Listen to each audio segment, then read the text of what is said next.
Hi, everybody. I am excited to continue reading in our book together. We are going to be reading through chapter 3 from Night of the Spadefoot Toads. Are you ready to read? Here we go. By the time Ben reached his driveway, his sneakers are soaked. He splashes in every puddle all the way up the driveway and comes in the side door into the kitchen. Agatha's already sitting at the kitchen table, having a snack. She's got crackers lined up carefully on one side of her placemat and slices of cheese on the other, and she's putting them together one at a time, singing a song she made up. Cracker, cracker, cracker, cheese, cheese, cheese. Put them both together, remember not to sneeze. Dumb song, Ben says. I know, she says. It doesn't bother her at all. She stops her cracker and cheese game and holds up a note. This says that Mom will be home in an hour, Agatha announces. She left us cheese and crackers. Let me see. Ben reaches for the note.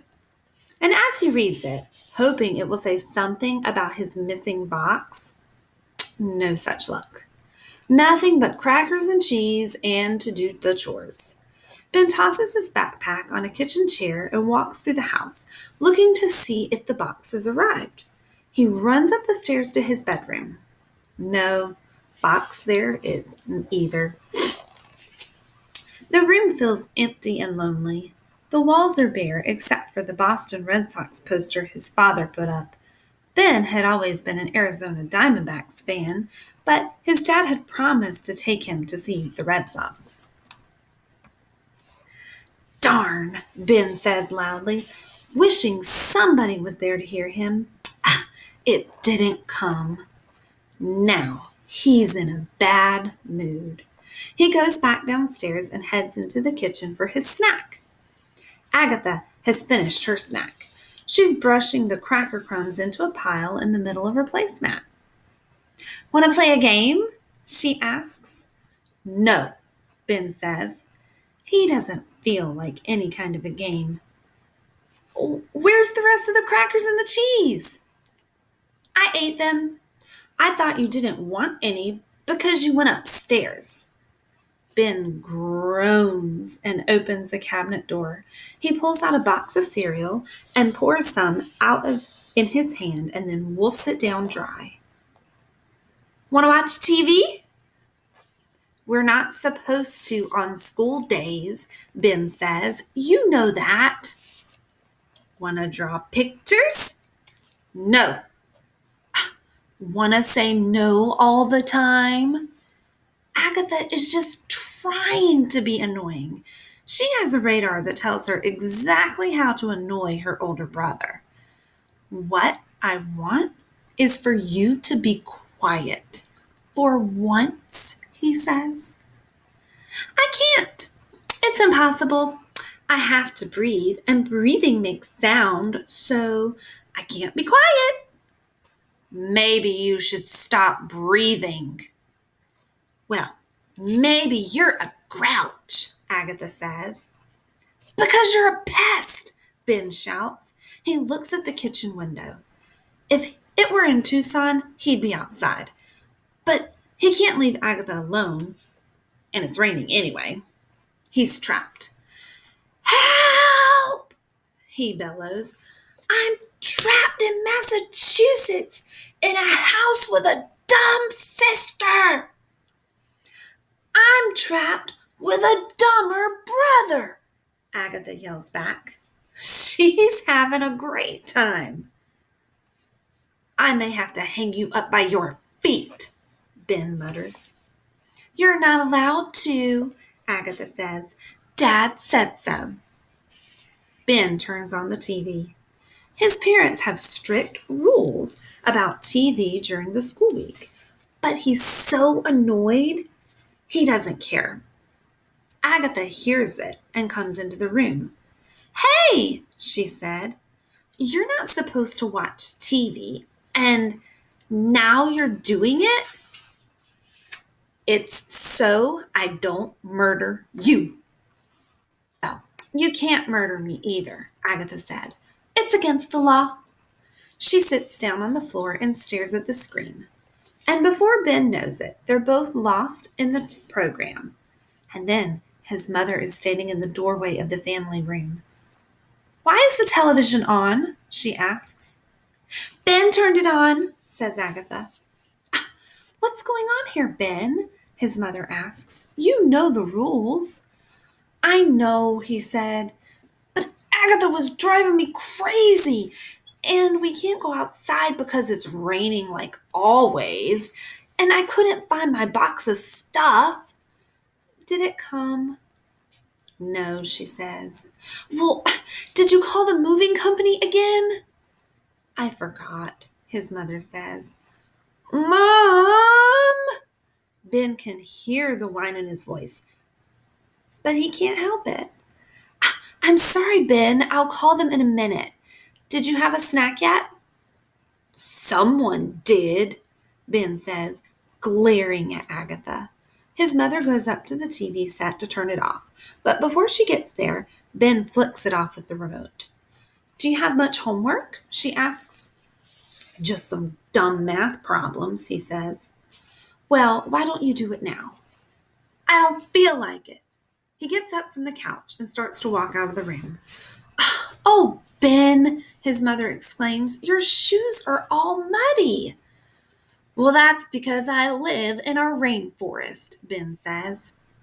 He's a big grouch, Agatha says. Ever since we moved here, he's a big, grumpy grouch. Ben is out of the room now, but he hears what his sister is saying. I wonder why, he yells back. Maybe because I hate this place. Ben. His mother is mad now, and Ben knows it. It takes a lot to make her mad, and now he's on the verge of serious trouble. But he doesn't stop. He has to get out of the house. He doesn't even care if it's still raining. He doesn't even care if his feet are wet and muddy. He doesn't care about anything but getting away for a while. He pulls on his hooded jacket and goes out to the kitchen door. He figures he'll have to pay for yelling and walking out when he gets back. But he doesn't care. The rain splatters on the hood of his jacket as he circles around to the back of the house and stands there looking across the yard. It stretches 25 yards to a line of tall trees, and beyond that, the land slopes gently downward to some woods. Ben's been back there once or twice, but he's never gotten very far because the ground is so soggy. Now, he doesn't even really care if it's soggy. He just wants to go somewhere. Anywhere. He slogs across the ground and pauses underneath the trees. He squeezes through the shrubs that mark the back edge of the yard and peers into the woods. It's getting darker, but he can see what looks like a faint path. A path he's never noticed before. His heart beating fast, he starts down the path. The rain trickles off the hood onto his nose and seeps through the shoulders of his jacket. He doesn't care. So what if he gets soaked? He walks slowly, willing himself to stay calm and stay quiet. And after a few yards, his heartbeat returns to a normal pace and his mind stops racing quite so much. And then he stops. Did he hear something? He stands still and listens. It wasn't the rain hitting the branches overhead, or the sound of his feet scuffing the wet ground, or even his breathing. The faint noise begins again. It sounds like something's calling, something living. Little shudder runs down Ben's spine, but he follows the path, moving farther away from the house. He has to fight his way through the underbrush, and twice he has to double back to find the place where his sneakers didn't sink into the muddy ground. Guided by the sounds, he pushes through an open space. There's even wetter. Thin trees stand lone and bare in several shallow pools where the raindrops are making circles upon circles on the surface. Here and there, he sees green clumps of moss, but otherwise, everything is brown and gray. Ben stands still. It's now completely silent again. He likes being out here by himself. It's not the desert, but he's alone and outside. And he doesn't even mind the rain.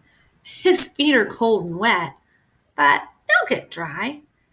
Ben listens. He shivers a little, wondering how long he can stay outside and what he'll say when he gets back to the house. It's getting darker, and then he hears it. One silvery whistle, a chirp, a peep. Ben listens harder. It's not a bird. It sounds again, and then, very close to him, another one sounds. And he turns to look, but he can't see anything. The noise seems to be coming from a clump of dead grass sticking out of the marsh. It's a clear bell-like chirp, rising in pitch. It seems out of place in this dull gray landscape. And then something moves at his feet. Ben almost jumps out of his skin. But when he looks down, he can't see anything. A tingle goes up and down Ben's neck. Maybe it was a snake. And then it moves again. And Ben makes out a camouflaged shape among the brown and dirty green of the earth and plants. He leans over. It's a frog. He picks it up. Ben holds the creature in his hand until it calms down. He cups it with one hand and uses the fingers of his other to hold it carefully right in front of the back legs, like they showed him at the Desert Museum. It squirms in his hand, but Ben doesn't let go. He looks at it closely. He knows it's a frog and not a toad. Its skin is smooth and its legs are long. He has no idea what kind of frog it is. He's never seen one like this before. It's got ridges on its back and a black mask around the eyes, like a bandit. The rain continues to fall. His sneakers feel heavy and squishy on his feet. Ben strokes the frog's back, wondering if this was the thing that made that silvery chirp he had just heard. He holds the frog up to his face and looks at it closely. It just sits there. It doesn't seem to care if Ben holds him or not. Ben knows the frog is sluggish because it's cold-blooded, like snakes and lizards, and it can't move very fast when it's really cold. The frog flattens itself in his hand. Ben! Ben! Ben! Ben hears his father calling through the growing darkness. He's singing the name like it's part of a song. And Ben can't help but smile. His father's a great joker, and it sounds as if he's in a good mood. The beam from a flashlight bobs up and down in the distance, coming toward him. In the dark, it almost looks like a ghost light. Ben shivers again. It's time to go back.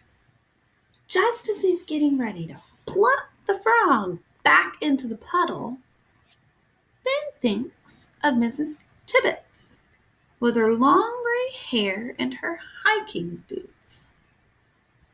He wonders what she would think of what he just found. He cradles the creature in his hands for a moment and then slips it into his jacket pocket. "Come on, Mr. Frog," he says. "Pack your bags. It's time to move." And then he calls out, "Coming!" and plunges through the bushes and back onto the path. He finds his dad walking toward him, still wearing his office suit and his good raincoat. It seems funny to see him in the middle of a swamp in dress clothes. "Hey, you goofball," his father said. "Your mother sent me out here to find you. Have you noticed that it's raining?" He puts his arm around Ben's shoulder and turns toward the house. "I was listening," said Ben. "To what? The rain?" Ben guesses his father isn't going to talk to him about yelling at his mom, which is good. "No, I was listening to something make a weird sound, like this high-pitched peeping." "Oh, probably a killer snake," his father said. "Dad, there are no killer snakes here." "Yes, there are," his father says in a serious tone that shows he's kidding. "I happen to know that they lie out here in the swamp behind our house, and they're 8 feet long, and they make peeping sounds right before they swallow boys who are dumb enough to stand out in the rain." "Come on, Dad," Ben said. "There was really something out there. You could hear it if you stopped." Ben stops walking, and so did his father. The peeps sound faintly in the wet air. "There! You hear them?" "Definitely killer snakes," his father said. "Huge ones." Ben laughs. "Snakes don't make noises like that." "Suit yourself, but don't blame me if one swallows you up. Your mother probably won't mind. One less kid to worry about." Ben doesn't respond. They start walking again. "So, what's up with school?" his father asks. "Oh, it's okay," Ben said. He put his hand on the outside of his coat pocket and he feels the shape of the frog inside. "Just okay, huh?" Ben doesn't want to talk about school. "Dad, what if you don't like your job here?" "Well, the good news is that I do like it. But what if you didn't? Or it didn't work out just right? Would we move back to Tucson?" "No." "How come?" "Because I hate packing." "Really? How come?" "Ben, pal, this is our home now. We're staying here." His father pulls Ben close as they come into the backyard. But Ben slips out of his hug. He doesn't want to be close. Not if they have to stay here. While everyone else is getting ready for dinner, Ben goes out into the garage and hunts around until he finds a small plastic bucket. He takes the frog out of his pocket and he puts it in the bucket and then covers it with a small window screen that he finds leaning against the garage wall. "I don't have a good place for you, fella," he said, squatting down for a closer look. The frog sits at the bottom of the bucket, not moving. Ben thinks about taking the bucket in the house, but then he changes his mind. He doesn't want to have to explain it to Mom or have Agatha bugging him about it. Besides, he likes the idea of having something that's just his and no one else's. He decides to leave it in the garage, and he'll find a better place for it tomorrow. "At least it's warmer here than outside," he said to the frog, which doesn't seem to care where it is. Ben turns off the garage light and goes inside. After dinner, Ben goes into his bedroom to do his homework. He's barely sat down when the phone rings. "I'll get it," Ben yells, almost knocking his chair over in a hurry to get to the phone. He grabs the receiver away just as Agatha picks it up. He covers the mouthpiece.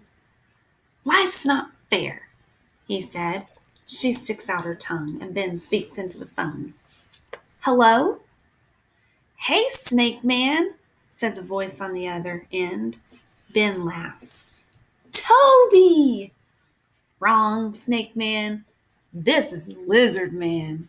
Toby is talking in a creepy, croaky voice that cracks Ben up. It makes him more homesick than ever. "Hi, Toby. How's Lenny?" Ben asks. "He's fine. Eating stink bugs and sleeping." "How's everything in Massachusetts?" "It stinks worse than the bugs. It's cold and wet, and the kids here are idiots." "Wow, that's too bad." "Yeah," Ben agrees, "but maybe we won't stay here for too long. Maybe we'll move back." "Well, that'd be great. I could sure use your help. Larry Dunstan has been bugging the heck out of me." "Oh, not him," Ben snorts. "Yeah, what a turkey." They both laugh. They talk and talk until Ben's mother taps him on the shoulder. "That's enough," she said. "You've got homework." "Mom," he pleads. "It's enough for now. You can call him back in a couple of days." "I gotta go, Lizard Man," Ben says. "Thanks for calling. I'll email you, and I'll call you next week. Or you can call me." "Okay, pal. Stay in touch. Don't let those Massachusetts kids bug you." Ben hangs up the phone. He wonders how talking to Toby can make him happy and sad at the same time. He goes to the computer in the living room and writes an email to Toby. "Lizard Man, please rescue me from these monsters in Massachusetts. Only you can save me. Desert creatures unite. Snake Man." All right. Lots of interesting things happen in chapter 3 of our book. I'm curious to see what's going to happen with this frog that he's rescued from the swamp behind his house. So we'll have to read more next time to find out what happens. Bye.